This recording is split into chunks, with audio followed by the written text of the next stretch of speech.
गीर गाय निसर्गाची माय, आरोग्यदाय, देशी चव आणि संगम देशी संस्कृतीचा। आता आपल्या संगमनेर शहरात स्वादिष्ट चवीची मिठाई। आता आपल्या संगमनेर शहरात शुद्धतेची 100% खात्री असलेल्या निमाई स्वीट्सला आजच भेट द्या। आमचा पत्ता Nimai sweets, Sangamner, bus stand complex, Pravara medical शेजारी, संगमनेर। देशी गाईच्या दुधापासून बनविलेली स्वादिष्ट मिठाई इथे उपलब्ध। संपर्क 81 81 93 22 22। निमाई स्वीट्स, संगमनेर। संगमनेर तालुक्यातील निमगाव पागा या ठिकाणी 15 ऑक्टोबरला सकाळी 11 वाजता संगमनेर कारखान्याचे अध्यक्ष बाबासाहेब ओहोळ यांनी साई समृद्धी एंटरप्राइजेस या दालनाचं उद्घाटन केलं। तर यावेळी प्रमुख उपस्थिती म्हणून international business coach Dilip Awati, finance coach Komal Awati, central बँकेचे रिजनल मॅनेजर शैलेंद्र सिन्हा, राजहंस दूध संघाचे संचालक विलास कवडे, सोमनाथ गोडसे, शांताराम डुबे, सांगवीचे सरपंच नवनाथ कातोरे यांसह मान्यवरांची उपस्थिती होती। यावेळी उपस्थित मान्यवरांनी साई समृद्धी एंटरप्राइजेस आणि साई समृद्धी नर्सरी या व्यवसायाला शुभेच्छा दिल्या। आज या ठिकाणी साई समृद्धी एंटरप्राइजेस याचं उद्घाटन होत आहे।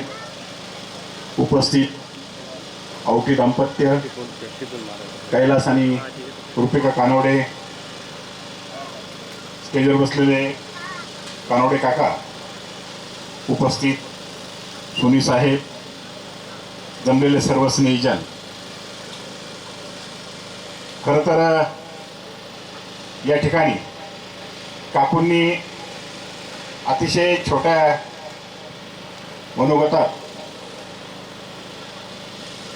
अतिशय उत्तम कैलासचा आणि कानोडे परिवाराचा प्रवास सांगितला। आवटू मॅडमनी स्त्री शक्तीचं महात्म्य सांगितलं। खरोखर मॅडम महात्मा आहेच। ही हिंदुस्थानची भूमी, मग तुम्ही भारतवर्ष म्हणा, इंडिया म्हणा, काही म्हणा, ही पूर्वपार वेगवेगळ्या प्रदेशांमध्ये जर विभागलेली होती। जवळजवळ 7 ते 6 वंश वेगवेगळे आहेत या भारतामध्ये। खूप जाती आहेत, भाषा आहेत, प्रांत आहेत, परंतु मग कल्चर एक कसं झालं। बेंगालला जर कालीची पूजा होत होती तर आपल्याकडे दुर्गेची पूजा झाली, तुळजाभवानीची पूजा झाली। जे जे चांगलं असत ते दक्षिणेकडून उत्तरेकडे, उत्तरेकडून दक्षिणेकडे, पश्चिमेकडून पूर्वेकडे, पूर्वेकडून पश्चिमेकडे जे चांगलं वेचलं आणि त्यातून उभी राहिली हे इंडियन पेनिन्सुलामध्ये भारतीय संस्कृती, जिला तुम्ही हिंदुइझम म्हणूया आपण। आज ज्यावेळेस कानोडे परिवाराचा आपण प्रवास पाहतो, अडचणी खूप होत्या। आल्यानंतर सांगितलं गेलं का जागाही नव्हती, नर्सरी टाकली, त्या अगोदरचा काकूंनी प्रवास सांगितला। या ठिकाणी रुपिकाने दिलेली साथ कैलासला, आणि मला खूप बरं वाटलं का काकू म्हटले बंधू नसेल तर बंधू सारखी ती राहिली।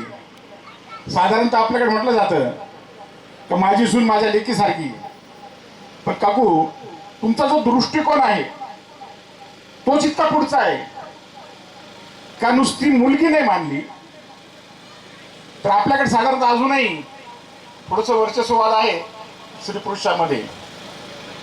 ते करत असताना तुम्ही तिला मोठं अजूनही स्थान दिलं का माझा मुलगा आहे तो। आणि मग तुम्ही या ठिकाणी जिजाऊंची महती सांगितली, शिवाजीराजांची महती सांगितली। हे त्याच वेळेस शक्य होतं ज्यावेळेस घरातील आई त्या नजरेनं, त्या विजननं त्या कुटुंबावर संस्कार करते, त्या मुलांवर संस्कार करते। त्यावेळेस अडचणी किती असल्या, 23 किल्ले जरी द्यायची वेळ आली मुघलांना तरी ती 380 किल्ले तयार करायची ताकद शिवबांमध्ये निर्माण झाली। हा फक्त त्याच वेळेस होतो ज्यावेळेस आपली आई आपल्यामध्ये तो विश्वास निर्माण करते आणि तिच्या विश्वासाला पात्र ती मुलं ठरतात, ती यंत्रणा ठरते. दिवस कसे आहेत, काय आहेत यावर न थांबता ज्यावेळेस तुम्हाला संधी मिळेल, जी काही संधी असेल त्या संधीसाठी दिवस रात्र एक करा आणि तिचं रूपांतर सोन्यात करा. सोन्या म्हणजे काय तर तिचं रूपांतर सक्सेसमध्ये करा, प्रगतीमध्ये करा, समृद्धीमध्ये करा. आणि मग समृद्धी म्हणजे काय फक्त पैशाचीच का तर नाही, विचाराची सुद्धा समृद्धी तेवढीच गरज आहे, गाव बांधिलकीची तेवढीच गरज आहे. समाजामध्ये आज आपण बघतोय का वेगवेगळ्या स्तरावर वेगवेगळे गट पडले जात आहेत आणि ज्या गावांमध्ये 18 पगड जाती वेगवेगळे समाज तुम्ही जर पाहिलं इथं पेमगिरी हे एक असं गाव आहे संगमनेर मधलं आवटे सर, जवळजवळ देशातल्या सगळ्या जातीची धर्माची माणसं तिथे आहेत. वास्तवता आहे ती गावकी म्हणून एक आहेत. परंतु आज जर आपण पाहिलं तर कुठेतरी आम्ही काही रेषा मांडून त्यामध्ये जर फुटपाथ पाडायला गेलो तर कधीच शिवाजींचं साम्राज्य उभं राहू शकत नाही आणि कधीच एक संघ भारत उभं राहू शकत नाही. यासाठी एक जिजाऊ, एक कानवडे काकू या प्रत्येक घरामध्ये राहायला पाहिजे आणि त्याच पद्धतीचा मुलगा ज्याने सामाजिकता आणि अर्थकारण या दोन्हीचं रसविसाळ करून आपला सक्सेस, म्हणून मी सांगितलं की सक्सेस म्हणजे फक्त अर्थकारण नाही, तर सक्सेस म्हणजे तुम्ही समाजाला काय देता आणि समाजामध्ये समाज तुम्हाला किती स्वीकारतो हे महत्त्वाचं आहे. आणि ती आज स्वीकारता कैलासने या ठिकाणी दाखवलेली आहे. त्याच्या पुढील कार्यास खूप खूप शुभेच्छा व्यक्त करतो. अहमदनगर जिल्ह्यामध्ये संगमनेरच्या जवळ निमगाव या ठिकाणी एक भव्य साई समृद्धी एंटरप्राइजेस ग्रुपच्या ट्रे मॅन्युफॅक्चरिंगच्या, शीट मॅन्युफॅक्चरिंगच्या ओपनिंगसाठी मी आलो आहे. सदरचं युनिट जे आहे ते कैलास कनवडे आणि रुपिका कनवडे हे मिळून चालवतात. खरं तर आज शेकडो लोकांनी या कार्यक्रमाला उपस्थिती दाखवली आहे आणि आम्हीही आमची IECची जवळपास एक 50 लोकांची टीम सदरच्या कार्यक्रमाला उपस्थित आहे. याच्या मागे कारणसुद्धा तितकंच महत्त्वाचं आहे. कैलास कनवडे हे अतिशय गरीब कुटुंबात जन्माला आलेले, आईवडील लोकांच्या शेतावर मालमजुरी करून आपलं सर्व्हाइव्ह करत होते. कुटुंबामध्ये प्रसंगी खाण्यापिण्याचेही वांदे होत होते. भावंडाचे लग्न असतील ते करतानाही अनेक यातना सहन कराव्या लागत होते आणि त्यातच ज्या कुटुंबाची जी काही जबाबदारी आहे ती कनवडेंच्या कैलासच्या खांद्यावर पडली आणि त्यांनी आपल्या शेती व्यवसायातून उत्पन्न काय तेवढं पुरेसं होणार नव्हतं, तेवढी थोडीफारच शेती होती म्हणून एक छोटीशी नर्सरी चालवण्याचा विचार केला. डाळिंबाच्या पहिल्या रोपांना दिल्यानंतर त्यांना थोडाफार नफा भेटला आणि त्यांच्या लक्षात आलं की अशा पद्धतीने जर आपण नर्सरी वाढवली तर आपण व्यवसाय पुढे वाढवू शकतो. म्हणून 10 गुंठ्यामध्ये त्यांनी व्यवसाय सुरू केला. कुठलाही व्यवसाय ज्यावेळी सुरू होतो त्यावेळी त्याच्यामागे पाहिलेली स्वप्न आणि सत्य असलेली परिस्थिती यामध्ये प्रचंड मोठं अंतर असतं. त्यामध्ये लोक आली, त्यामध्ये कस्टमर्स आले, त्याच्यामध्ये इन्व्हेस्टमेंट्स आल्या, अनेक जबाबदाऱ्या आल्या आणि मग लक्षात आलं की हा व्यवसाय कुठेतरी संघर्षाकडे जातो आहे आणि आपलं काही भागवणंही तितकंसं आपल्याला जमत नाही. पण दरम्यानच्या काळात माझी आणि कैलासची जी काही भेट झाली आणि आमच्या बिझनेस संजीवनीच्या माध्यमातून कैलास सपत्नीक आम्हाला नाशिक या ठिकाणी जॉईन झाले. त्यावेळी त्यांनी आम्हाला ऐकल्यावर त्यांचे जे गोल आम्ही पाहिले, गावाकडून ते आलेले आहेत आणि मोठे विचार, मोठे स्वप्न ठेवलेले आहेत, तेव्हा लक्षात आलं की या व्यक्तीला जर आम्ही सपोर्ट केला तर ती निश्चित स्वरूपात काहीतरी मोठा बदल करू शकते. त्यांच्या आतमध्ये असणारी ऊर्जा आम्ही पाहिली होती आणि म्हणून आम्ही त्यांना थोडी मदत करायचं आमच्या बिझनेसमॅनच्या ग्रुपमध्ये ठरवलं आणि मग टाईमली आम्ही त्यांना काही काउन्सिलिंग, काही प्रोग्राम्स, काही मेडिटेशन देत गेलो. त्यावेळी त्यांनी संकल्प घेतला होता जे काही त्यांना मार्गदर्शन भेटेल, कुठलीही मनामध्ये शंका न ठेवता, कुठलंही एक्सक्यूज न देता, कारणं न देता ते पुढे ते कंटिन्यू करतील. आणि मग सकाळी 4:30 वाजता त्यांनी आपल्या दिवसाची उठायला सुरुवात केली, आपल्या वेळेचं नियोजन करायला सुरुवात केली, कुटुंबाच्या जबाबदाऱ्या त्यांनी स्वीकारल्या, ग्राहकांना भेटीगाठी करायचं ठरवलं. कैलास कनवडे बाहेर लोकांना भेटत होते आणि रुपिका कनवडे आपल्या गावामध्ये आपल्या नर्सरीला मॅनेज करत होते.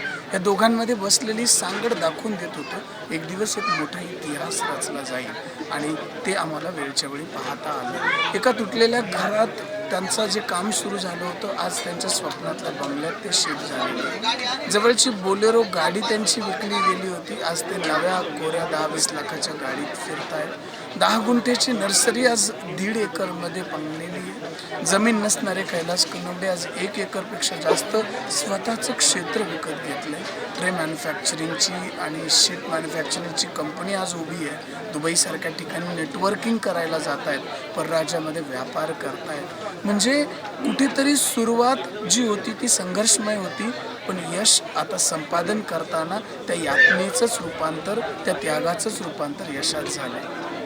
मला दिलीप आवटीला अंतिम टप्प्यात एवढंच सांगायचं आहे की यशाला त्याग आवडतो आणि त्यागाशिवाय शांती भेटत नाही. जर तुम्ही संकल्प केले तर कैलास आणि रुपिका कनवडेसारखं तुम्ही सुद्धा व्यवसायामध्ये प्रचंड मोठे होऊ शकता, आईवडिलांचं नाव मोठं करू शकता.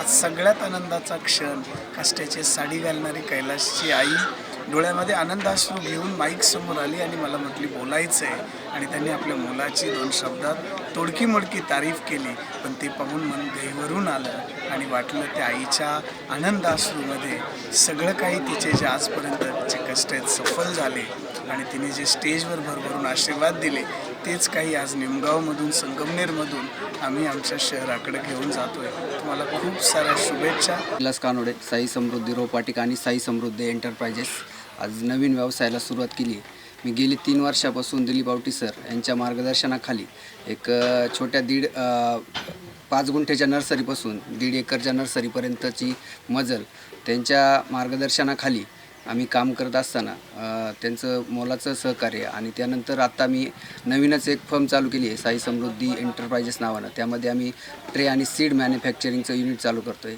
तर सरांच्या मार्गदर्शनामुळे हे आम्हाला सगळं शक्य झालं. त्यात बँकेचं सहकार्य, माझे मित्र परिवार असेल त्यांनी मला खूप सहकार्य केलं या कामासाठी. करत असताना मला माझी मिसेस रुपिका कानोडे आणि माझे आईवडील यांचं मोलाचं सहकार्य, म्हणजे ते माझ्या पाठीमागे खंबीरपणे उभे असतात आणि नेहमी म्हणजे त्यांचं मला मार्गदर्शन असतं. साई समृद्धी एंटरप्राइजेस आणि साई समृद्धी नर्सरीचे संचालक कैलास कानवडे तसेच रुपिका कानवडे आणि कैलास कानवडे यांच्या आईवडिलांनी आलेल्या सर्व पाहुण्यांचा सत्कार केला. या साई समृद्धी रोपवाटिकेमध्ये शेतकऱ्यांसाठी विविध प्रकारची रोपं उपलब्ध असून शेतकऱ्यांना मार्गदर्शनही मिळणार आहे. विश्वास आणि गुणवत्ता या जोरावर साई समृद्धी रोपवाटिकेला नक्कीच यश मिळेल अशा शुभेच्छा विविध मान्यवरांनी व्यक्त केल्या आहेत. या कार्यक्रमासाठी परिसरातील शेतकऱ्यांचीही मोठ्या संख्येनं उपस्थिती होती. संतोष डुबे, सी न्यूज मराठी, पेमगिरी. सुनबाई, आजही चहा काल सारखाच बनव. अगं, कोणती नवीन चहापत्ती आणली आहेस का? काय ग, कालच्या चहाचं रहस्य काय आहे? प्रत्येक चांगल्या चहासाठी आवश्यक आहे राजहंस दूध. चहापत्ती तीच, फक्त दूध नवीन. तुम्ही फक्त दूध बदला. राजहंस दूध आणा आणि असा मस्त चहा बनवा.